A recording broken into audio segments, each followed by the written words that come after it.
Hey, what's up, everybody? Ernie here with Wicked Awesome Gifts, and I know I don't have a lot of content for you lately, but I have like 10 videos in the process of getting done, so I've been doing a lot of things with this new laser, right? I've got a Creality Falcon 2, that 40 watt, that was sent to me by the good folks at Creality because they want me to do some testing and reviews, and we're going to do contests and giveaways, live streams, all kinds of cool stuff coming. But for now, while all that other content is, I have to edit all my stuff myself, so it takes a little while. But anyway, I did a video earlier where I cut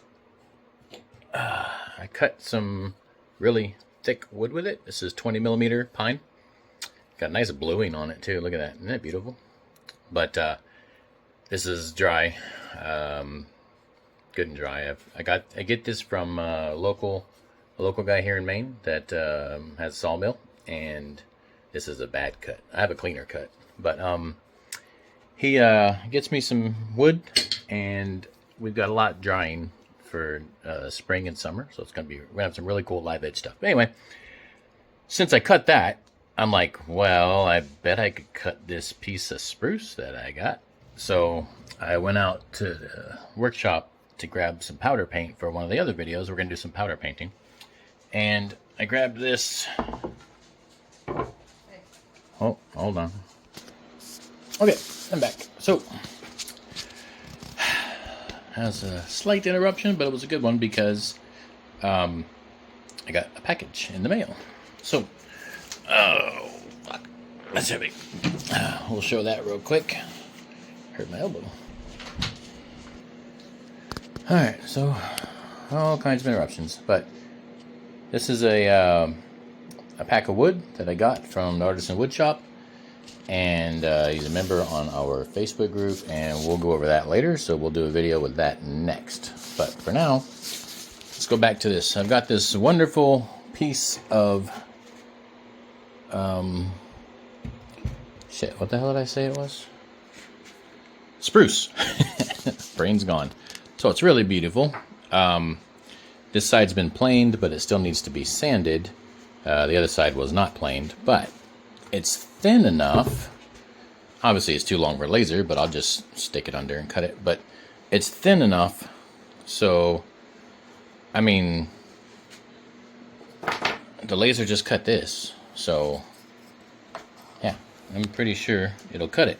Now, the only problem is if it'll cut through the bark.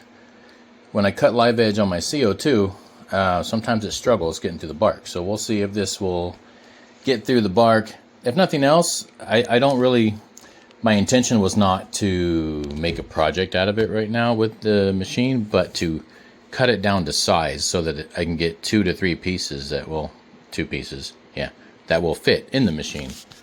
So I'm gonna go ahead and cut that. We're gonna use that as another cut test. So if I can cut this in here and not have to go outside into the shop, fire up the CO2 and get that going, that's cool, right? I mean, that's a bonus, especially when it's, I don't know, 14 degrees outside. So I'm gonna set this up and then we'll come back and give it a cut. Okay, boys and girls, so I might split this off for a separate video, but I'll include it in here for now. But so forgive the second intro, but we're dealing with the Creality Falcon 2 40 watt laser, and one thing I noticed when it was sent to me was that the gantry was, the Z-axis plate was loose.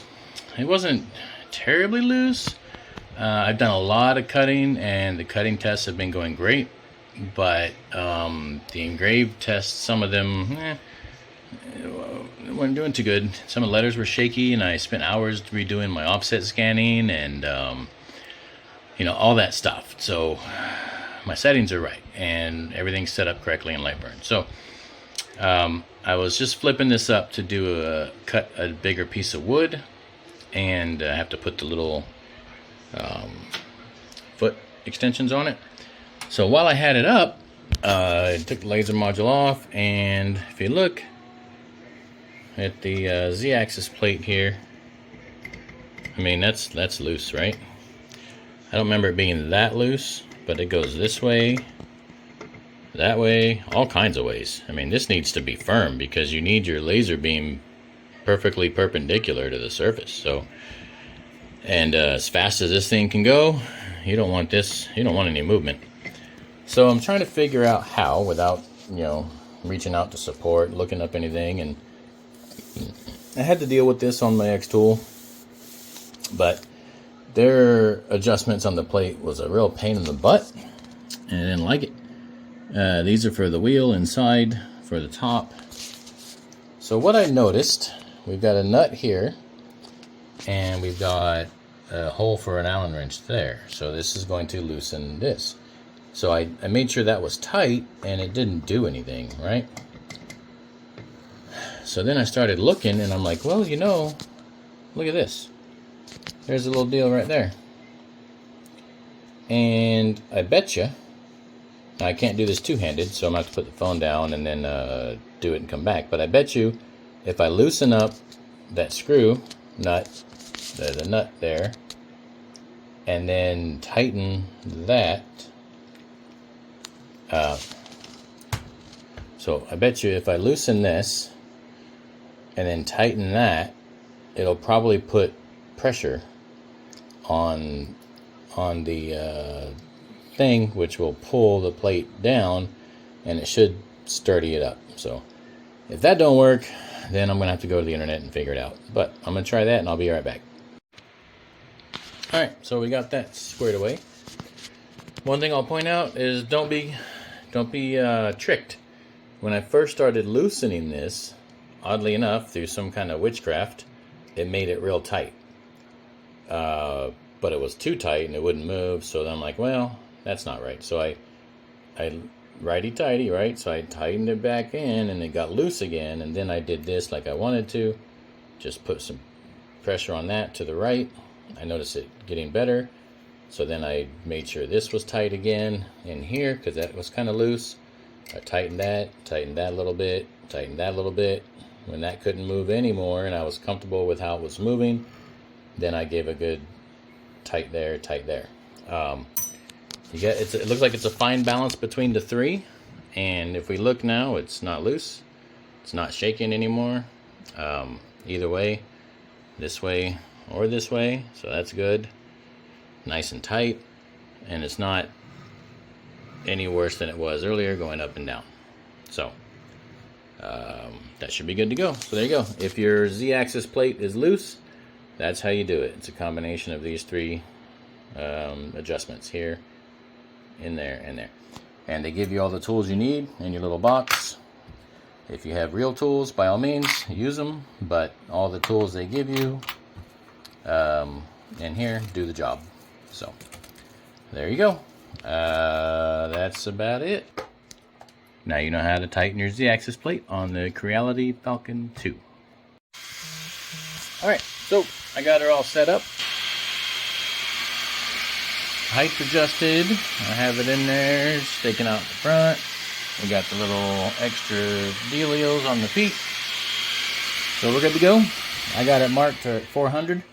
So I'm going to do a 400 cut, and then as long as it goes well, we'll do it again. And then that'll leave us with about this much left over. And we can add that to our No Wood Left Behind project series. So if you're curious about that, stay tuned to the YouTube, because I have a whole project called No Wood Left Behind, and or whole series rather. And I'm doing lots of little projects such as this for all these little ends and scraps that we get. Instead of throwing them away, they make good little desk things. You can stand up on a desk, right? So stay tuned for that. But for now, I'm going to use the same settings that I did before, which was 300 speed at 100% power. Now 300 speed millimeters per second equals 5 speed millimeters, or 300 millimeters per minute equals 5 millimeters per second. And And we got there. Constant power is on. Air is on. 1 pass. All right, let's see if this baby can do it.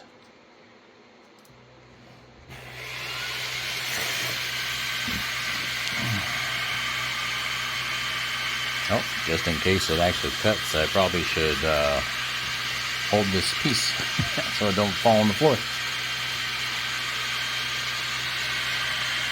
Looking good on that side. Usually when there's smoke coming out underneath down there, that's a good indicator that it's going through. So that's a good sign, as well as the little bit of elevation right here you can see. So we might be cutting there. The only thing I'm concerned about is the bark. Not sure it'll go through the bark.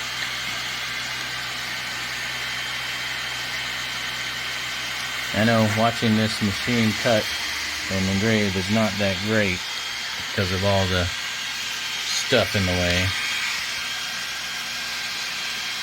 It does not look. No, it didn't cut. So all that means is that this wood is probably a little more dense than the pine. So the spruce plus the pine. I think the pine had been dried longer.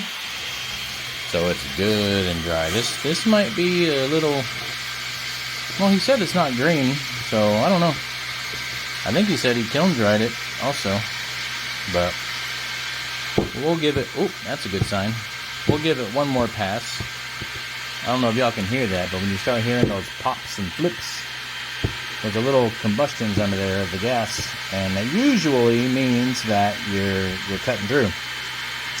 I saw some flame pop out on one of them, so given that there's not a whole lot of oxygen under there, it's not going to flame up a whole lot. Boom, like that one. Those are fun. But, so we might be through on this one. Let's see. Oh yeah, she's loose. Now, I'm going to go ahead. Now, I don't have this, measured down really well. So, I'm going to go ahead and pull it out. It's not quite all the way through, but I'm going to just score that on the other side because I just want to see what it looks like instead of running another pass. So, I'm going to put the phone down and I'll be right back. Okay, so I did my best not to break it when I pull it out. And as you can see, pretty much all the way down, she's loose. There's a few spots there, which is obvious, easy to handle. But if you look at the very bottom, not so much there. At the top, not so much there. So, as expected, it's struggling going through the bark. It's just really dense. And to be fair, my CO2 had that problem too, even my 130 watt. I mean, I really had to crank it up. So, that's fine. I mean, that's not what these things are made for. But just the fact that we can get that, right? And now if I turn it over, and where's my knife? So, dizzy, vertigo. Oh, there it is. Oh, okay. All right. So if we get our little knife, obviously we can score these relatively simply. I say that, but it's really not simple one-handed.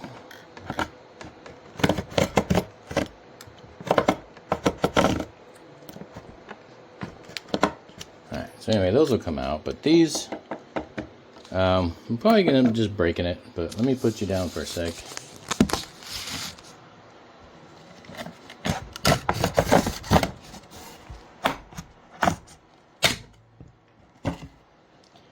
Alright, I guess you heard that. That is a product of cutting wood on your laser. So when the blade goes through, you smack the frame. Okay, so there we go. There's our big piece. There's our little piece. Honestly, guys, I mean this... Did I mark it? Where's my brush? Man. Yeah. These little chip brushes are great. You get them for $1 at Harbor Freight. And I gotta clean that. Yeah, these are great for everything, for projects, wood, whatever. They're only $1. So, all right. Anyway, I call this a success. The machine cut it. It doesn't look terrible, right?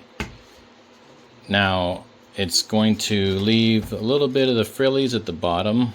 I call them the frillies. But, I mean, honestly, guys, this is not like how you leave it for a customer. If somebody ordered like a live edge sign, I want a 40mm live edge sign like that, right? You know, welcome to Camp Ernie. I'm going to take a sander to the edges anyway. So I'm not going to leave it because this side's black. That's not. If I wanted that side black, I'd have to cut that one. And it doesn't cut. The edge is super clean. So honestly, I'm going to want to seal these anyway to help keep the moisture out so they don't cup and warp and crack. So I'm going to sand that anyway. So that's me. Now, if you want to leave it black, cool. You can sand some of that, touch it up, and it'll be okay.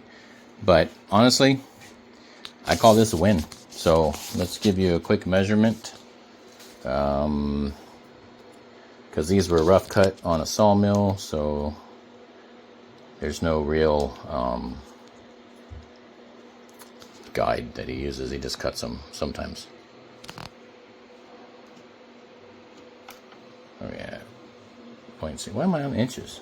Millimeters. 16.3 millimeters. Yep, 16.2. So right about, we're just going to call it 16. We can say 16.3, but so there you go. 16.2 millimeter live edge, and it's pretty light. So I think it's good and dried. He kiln dried it, so that helps when you're trying to cut it. But there you go, 40 millimeters. Where's my tape measure? Yeah, I know. I'm bouncing the camera all over the place. I don't have a good camera. Yeah, I want to not get vertigo? Buy me a camera. Or send a lot of people here to subscribe and watch the ads, all that stuff. About 9 inches. So 9 wide by, what's 40 millimeters in inches? 15 and a half? Yep. So 9 by 15, that's a pretty good little size, right? It was planed. It still needs to be sanded, so I'll go ahead and hit that with some 150 and 220, and then I'll engrave something on it tonight and show you what it can do. So I love these live edge pieces. I have 10 pieces of maple and 7 pieces of cherry, 10-inch, ranging from 6-inch to 10-inch, out in the camp drying for springtime. So I have a lot of this live edge stuff, and we're going to be doing a lot of projects with this. I'm rambling, trying to keep this short now for you guys. So Creality Falcon 2, I'm telling you, if you want a cutter, right, this is a machine you want. I haven't had a problem cutting anything yet, except for the 6.5-inch acrylic. But I mean, if you're doing that kind of acrylic, you're not going to use a diode laser anyway. So but yeah, everything I've tried to cut so far, immaculate. So if you haven't seen it yet, and if I have it up by the time this is up, I don't know if I will. It's a long video, but I've got the whole unboxing setup and discussion and first cuts and all that stuff with this machine. So in that is the cable management system. You really want to check it out, because I have not seen a single laser out of the box with this kind of cable management. So for those of you that have been fighting cables for a long time, they've solved it. They finally did it. So anyway, take it easy. Don't forget to like, subscribe, all that jazz, and help me pay the bills. So that's cool. And I am monetized now with YouTube. So if you get an ad, watch it. You don't have to buy something if you want to, of course, but just watch it. So we'll see how that goes. I don't know. But take it easy, and I'll catch y'all next time. Go make something.